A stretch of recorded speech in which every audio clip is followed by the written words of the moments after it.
The construction of the main Union Highway, through the collaborative efforts of Myanmar engineers and technicians over the previous 5-year period, is a milestone of the united strength of state, people, and Tatmadaw. The government has been working hard for national development, making strenuous efforts to provide further impetus to development of our nation that has lagged behind other countries in development, surmounting a variety of consequences triggered by evil legacies and challenges caused by internal and external elements. So said SPDC First Secretary Thirathura Utin Ongmin U at the inauguration of the Yangon-Naypyidaw Expressway, which would soon stretch all the way to Mandalay on December 29, 2010. In this way, the state of the nation's Central Highway is intimately connected with the military regime's rule and vision for the country, although perhaps not in as favourable a way as they intended 7 years later, come 2017. Today on Myanmar Musings, a research podcast of the Australian National University, Canberra, we're doing something a little different. I, Luke Corbin, am taking the show on the road and spending 30 minutes investigating the Yangon Mandalay Myanlam, touching on its history, geography, safety, and concluding with a concise guide to travelling this road as a driver and passenger. Most people, travellers, tourists in Burma, have been on the expressway at least once in their lives, snaking the way north from the economic capital Yangon, past Donghu, through Naypyidaw, and terminating in Mandalay. Catching a night bus is cheap, easy, and the choice of the average Burmese person. Most are flexible and drop passengers anywhere along the road, which is now thoroughly integrated with and normalised in the nation's federal road network. Although most people think of the expressway as being part and parcel of the Naypyidaw project, a second highway linking Yangon and Mandalay has long been an ambition of Burma's leaders. Prime Minister U Nu, during the parliamentary period in 1960, received financial and technical assistance from the highway-obsessed United States for a preliminary engineering survey of a new highway, roughly in the same location of where it lies today. But the government balked at initiating construction, citing high costs. After the coup of 1962, further surveys were undertaken and an agreement was concluded between the US and Burma to build an initial section of the road up to Bago, but this never came to fruition. Some say this was directly a victim of the rapidly deteriorating relations between the two countries. A little statistics. As it stands today, the expressway is essentially a 4-lane divided road. In theory, the road surface comprises 2 layers of concrete, a 27-foot, 6-inch lower layer, and a 27-foot, 1-foot thick upper layer, with a load capacity of 80 tonnes. The two 25-foot carriageways are divided by a 30-foot traffic island. The speed limit is usually 100 km an hour, but lowers near significant towns and at toll gates. The road shoots straight through the dry zone, with very little elevation change. It's about 340 kilometres, give or take, from the beginning of the road in North Yangon to Naypyidaw, then a further 270 kilometres to the centre of Mandalay. The expressway passes through, or close by, a number of small Buddhist pagodas, shrines and statues, and many towns of historical interest, such as Tadau with Inwa nearby, Donghu, an old walled capital, and Megtila. Many new towns have popped up close to the highway in recent years, and these are generally considered illegal. Evictions have occurred in the past, and I think that more are planned for the future. Just in June this year, a march to Naypyidaw was organised by the residents of one such village that got razed, petitioning for, in their words, the humanitarian treatment of the homeless, the end of forcible evictions, and help for people who have no way to make a living. At times, the expressway runs less than 4 kilometres to the west of the old Yangon-Mandalay highway. At other times, it's more than 20 kilometres away. Its construction has considerably assisted traffic flow down the central dry zone artery, especially given the huge numbers of buses now regularly plying the route. Traffic has increased exponentially everywhere in the dry zone since the road's construction. The Yangon-Naypyidaw stretch of the road was completed between October 2005 and March 2009, while the part between Naypyidaw to Mandalay was built between July 2008 and December 2011. However, this official construction timeline, does not correlate exactly with anecdotal incremental usage of the road, nor, if you recall, in the introduction, with the actual government pronouncements at the time. There were many allegations of forced labour being used during the construction period, of corruption and shortage of funds. And engineers involved in the road's construction are on the record stating to journalists that few, if any, road safety measures were put in place due to the deadlines imposed by the Tatmadaw project commanders. They were known about, but they simply were not used. Thankfully, it's now 2017 and there have been some minor works made to the expressway since that initial construction, mostly in the form of signs and reflectors rather than actual infrastructure. But there is constant talk of widening and bringing the road up to international standards, including tenders. With that said, it currently still holds the alternative moniker of the Death Highway and is the country's most dangerous road. Last year, in 2016, 167 people died on the road in more than 744 traffic accidents, meaning there was a crash on average twice a day, every day on the expressway. All told, over 800 people have died on this road since its opening.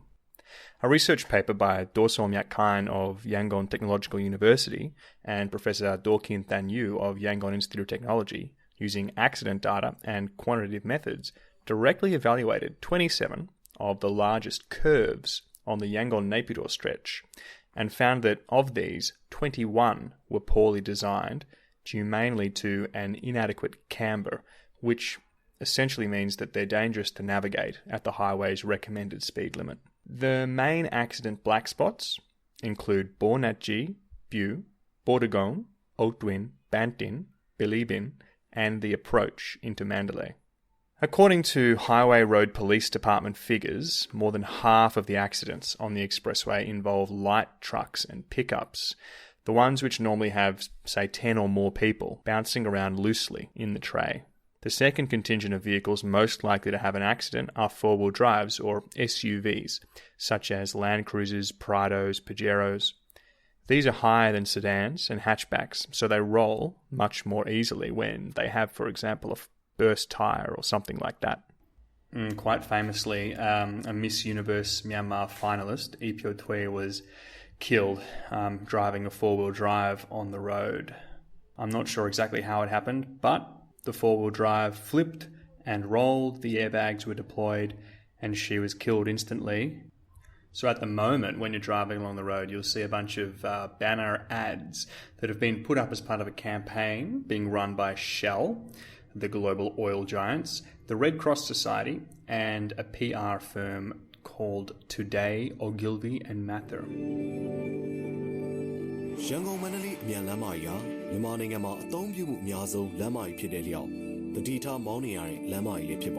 Now, the basic idea behind this campaign is Slow Down Daddy, and all of the messages are directed from children towards their father, who is doing the driving. They are never directed towards a mother. There's a fairly slick video which you're listening to right now.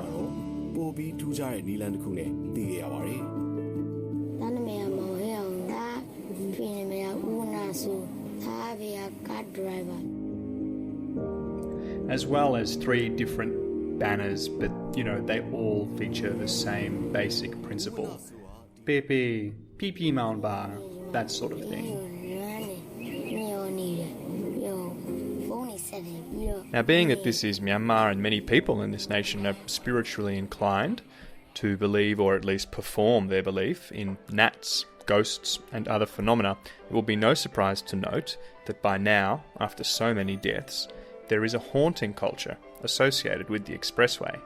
Merit-sharing ceremonies such as the Aju Alu have been periodically held by residents and travellers to offer food and bestow merit on the spirits of the road. Recitations of the Mita Sutta and the participation of Bonji also take place at the sites of major accidents, and solo drivers often recite the Sutta when driving at night, the time when they are most likely to potentially encounter ghosts.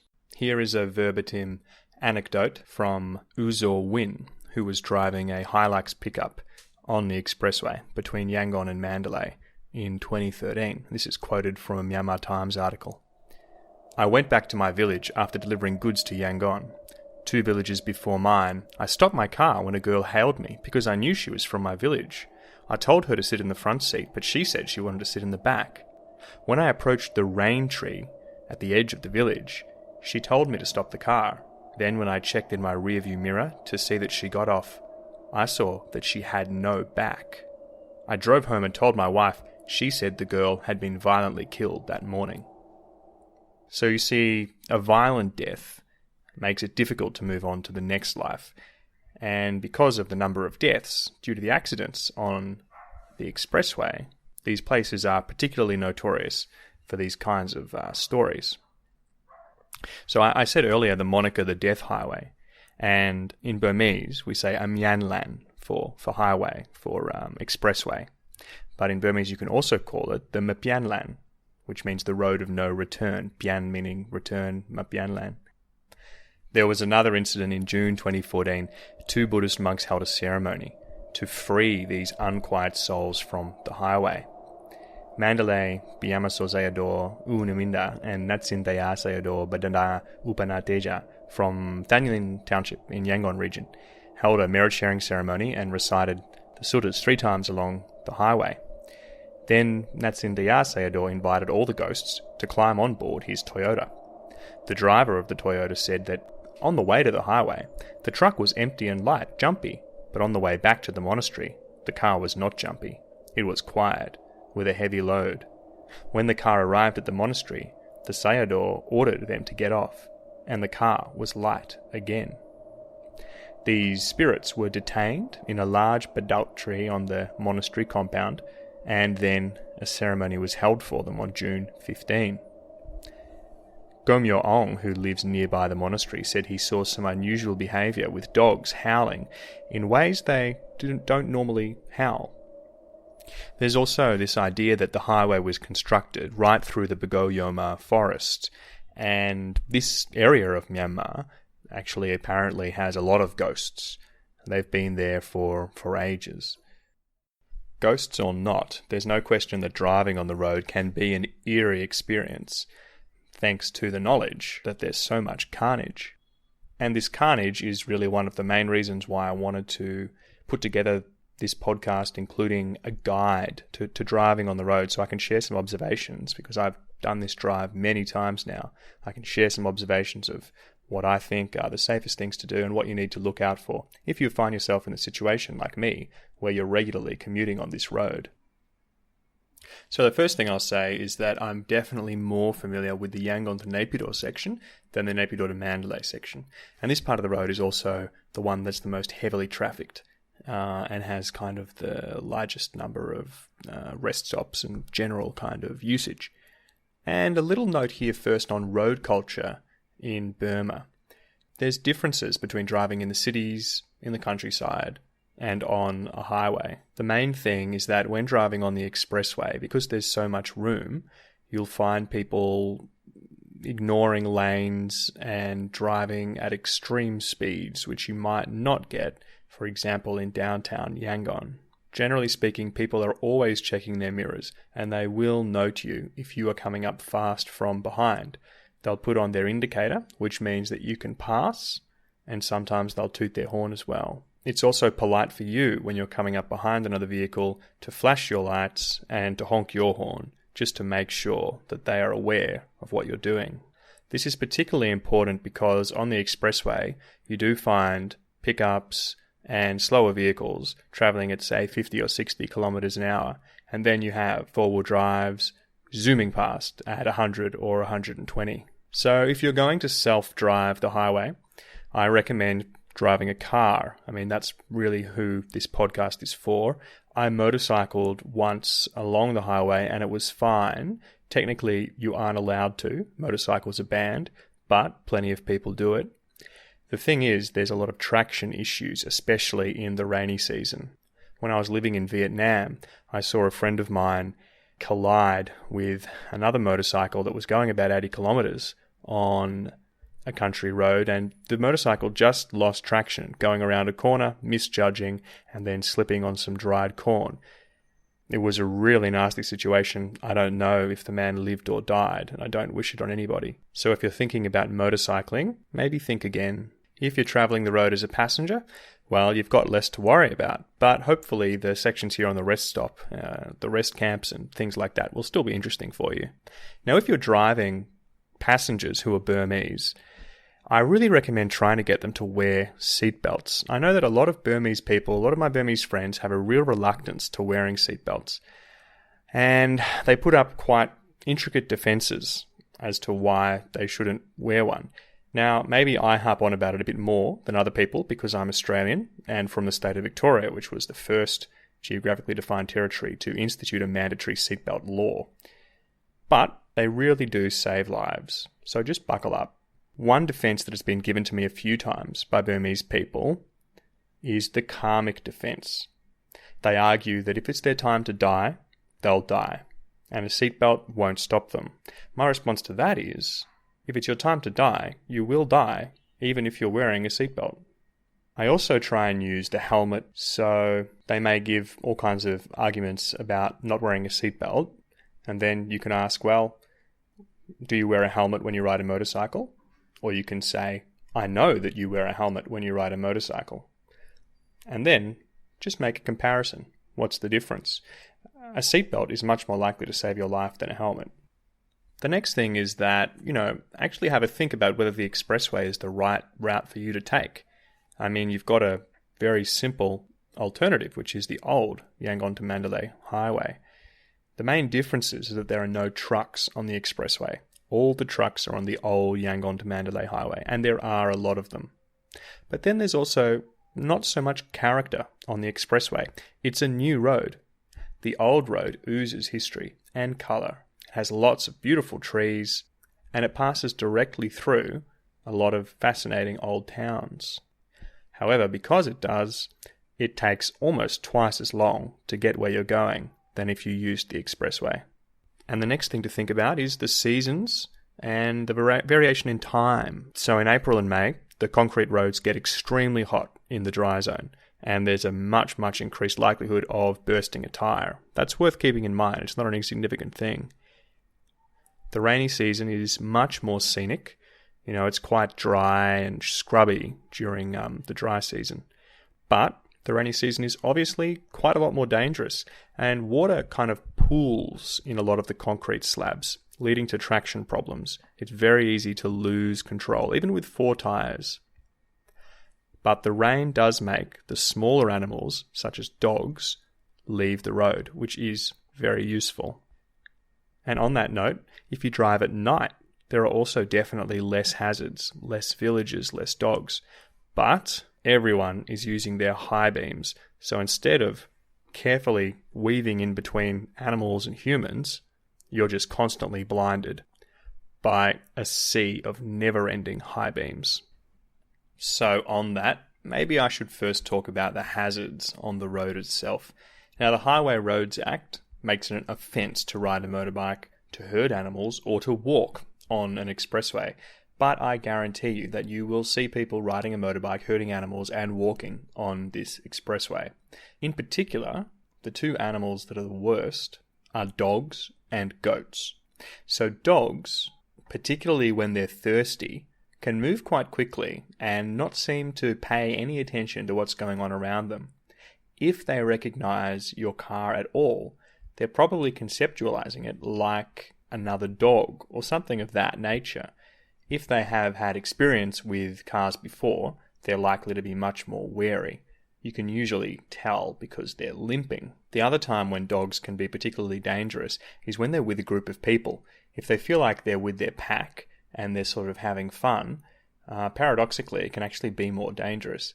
And then if they're playing with another dog or they're playing with a person, then they're generally not paying attention to what's going on and they can make very quick movements. This is what happened to me one day when I was driving on the expressway.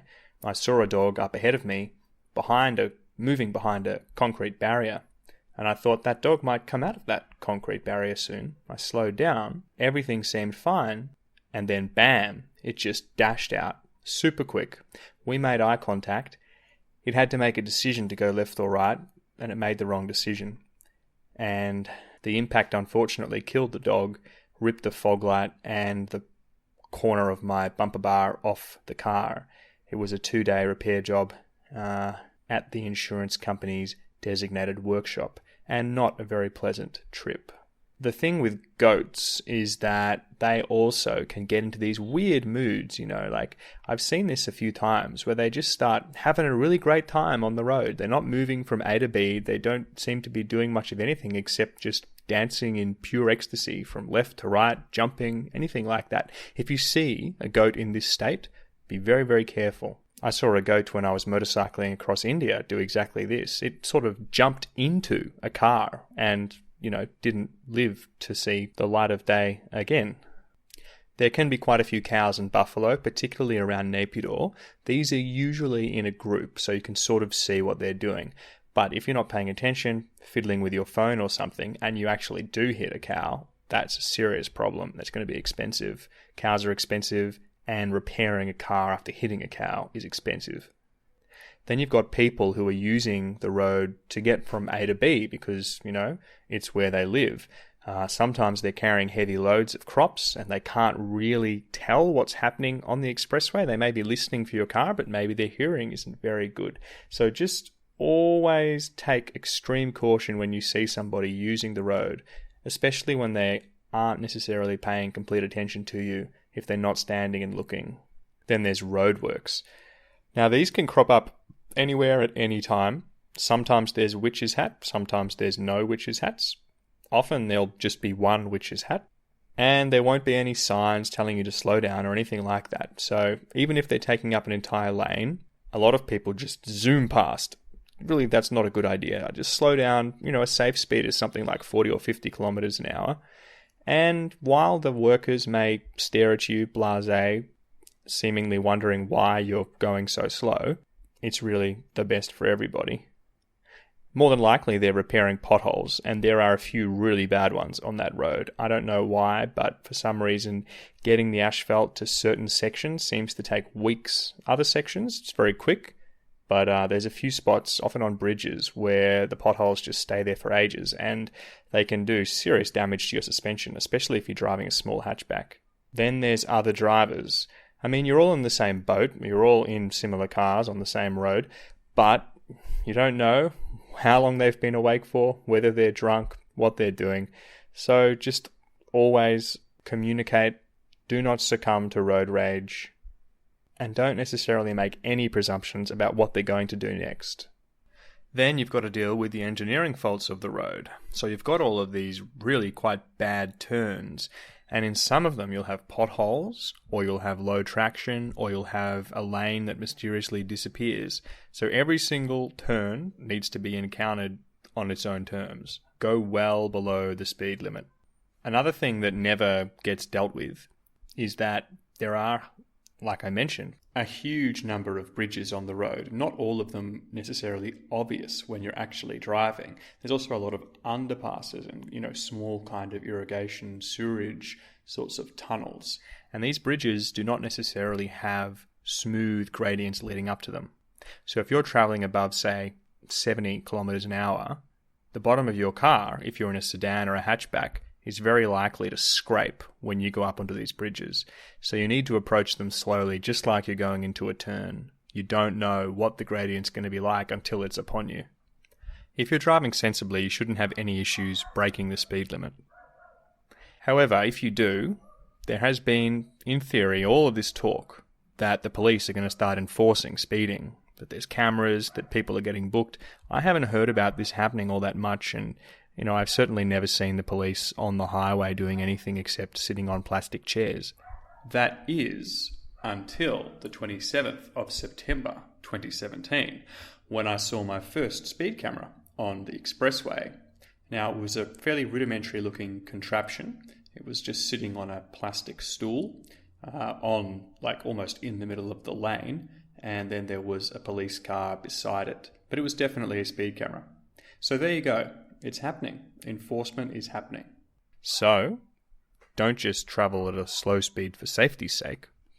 Think about your paisanate. Now, on the rest camps, Tin Tin Tun, Mong Klein, and Wichi Win of the Yangon Technological University co-authored a paper. It came out in December 2013 that performed a comparative analysis of the expressway's rest camps. as they were at that stage. Now, the research article found that none of them provided pedestrian safety standards. They weren't up to international standards. Things have improved since then in regards especially to toilet access and the number of restaurants, but I think safety indicators are basically exactly the same as they're described in the article anyway. So what this means in practice is that you can encounter plenty of pedestrians walking across and into cars at these rest areas, plenty of dogs, and there's no kind of zoning involved. It can be quite confusing where and how you're supposed to drive and park, actually, especially at the Mile 115 rest camp. But it basically consists of a series of large restaurants, kind of going north to south. You've got a Feel Express, you've got a Dagon Oasis beer station, a couple of standard restaurants. There's also a petrol station, and there's a car workshop, so that's probably the place that you're going to get towed to if you encounter any major problems on the road. I once had a puncture, but managed to make it all the way to Naypyidaw without having to deal with them. It's not a bad place to just sort of hang out for a little while if you are feeling tired. Bus watching is actually quite good fun. A lot of the bus companies paint the entirety of the bus, or they purchase the entirety of the bus painted in all kinds of interesting styles. I've seen the Pikachu bus, the entire bus covered in Pikachu, the Great Mandalay bus, sort of intricate mural of Mandalay, My Neighbor Totoro, the Studio Ghibli Miyazaki famous Japanese film. It's really big in Myanmar, big enough that they, have an entire bus dedicated to it. So yeah, people watching, bus watching, it's all good. The most exciting recent development in this regard is the grand opening of the 76-mile rest camp, which is 76 miles from Yangon. Now, this one is kind of like one big shed with 2 large public toilets and a coupon system for all of the food. So at the moment, the only restaurants that are open are kind of Burma style. You can get your salads, you can get your curries. In the future, a KFC will be opening, apparently within the next month, as well as a Gloria Jean's coffee, so you can finally get your takeaway lattes on the Death Highway. Inside the giant shed, there's currently no air conditioning, but this is also apparently on the way. And there's no smoking allowed, which is, a substantial point of difference to Mile 115 and the other more anything-goes atmospheres. The 76-mile camp seems somewhat targeted at private vehicles, families, these kinds of people, as opposed to buses and pickup trucks. If you happen to stop by there within the next month, everybody is extremely friendly. The operations manager was right at the front door to greet me, and they're really eager for your feedback. So the junction turning off to Morbi is kind of the first major port of call when you're entering Yangon from the expressway, or when you're leaving Yangon and you're about to get on the expressway. And this junction has got pretty much everything you need for the journey. If you don't want to rest at the rest camps, there's convenience stores, there's biryani, tea shops, and even the Mishwe sundae shops, the ice cream shops that have just been popping up all over Yangon. So there's no excuse for hitting the road ill-prepared. This junction, of course, has shocking numbers of potholes, and the traffic is invariably choked. But the good news is that you're only 5 minutes away from the expressway if you're heading out of Yangon. If you're heading into Yangon, the bad news is, welcome to Yangon. There is a 24-hour Star High petrol station about 2 to 3 kilometres south of Morbi, and they have an ABC convenience store and a J Donuts, so you can stock up on delicious honey-dipped donuts and black coffee. When driving on the road, you'll notice that there's white and blue signs with different measurements. So the white signs are the number of miles away from Yangon that you are, and beneath that number, the number of furlongs, which are kind of like an archaic division of a mile. There's 8 in every mile. And then the blue signs are the kilometres, how many kilometres you are from Yangon. These are pretty regular right along the road. If you need to sleep somewhere, you're looking at the larger cities and towns, especially if you're a foreigner. So Dongwu has some decent hotels. Naypyidaw obviously has heaps. And some of these are quite close to the road. One in particular is directly on the road. The Ngalai Ganta, they call it an eco resort or garden resort. Now, if you look this up on Google Maps, you'll see you have to drive. It looks like you have to drive into Naypyidaw to get there, and then approach it through an underpass. It's on a man-made lake just to the west of the expressway.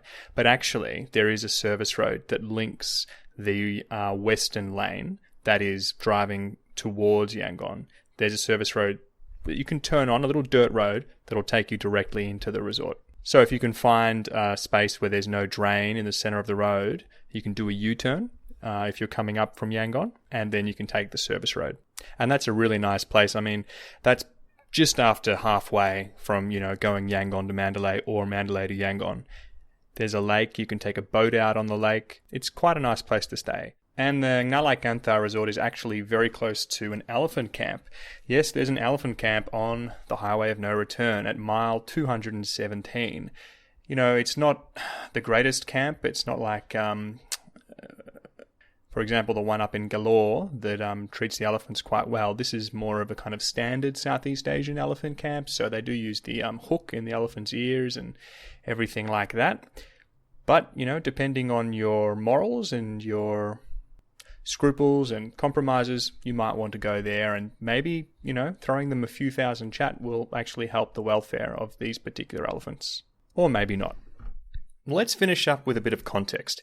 Now, although this Yangon-Mandalay Expressway remains the only real divided four-lane highway in the country of any substance, big plans are definitely afoot. The government declared its intention to build 34,000 kilometres of new roads over the next 20 years with foreign aid and other loans. Most of this work is proposed for the dry zone, which is dominated by the Bamar. This is politically problematic, though not without economic justification. But the large number of long-standing grievances over land ownership and, related resettlement issues are going to really plague this ambitious program of road building. There's an absence of a clear system of land management and an absence of comprehensive land legislation, and this makes route planning and construction pretty fraught. It's likely to become even harder as the country industrialises further. More than 20 government agencies are currently involved in legal and administrative processing of land claims and the disentanglement of numerous overlapping provisions within this existing legislation. More than 20. This is not to mention the complexities of building roads in the frontier regions, many of which are economically marginalised or out of the full control of the state, and they have competing land regimes and political allegiances. So, I think it's fair to say, and as a way of conclusion, Myanmar cannot build roads in the future like it has in the past, at least not at the macro level, if its rulers are serious about affording more rights or a higher standard of living to all of its citizens. Alright, I hope this podcast has been interesting and useful. I haven't mentioned this yet, but do you know what makes a drive along the expressway less boring and more safe? Listening to the latest episode of Myanmar Musings while you drive. So thanks for subscribing, and please wear your seatbelt.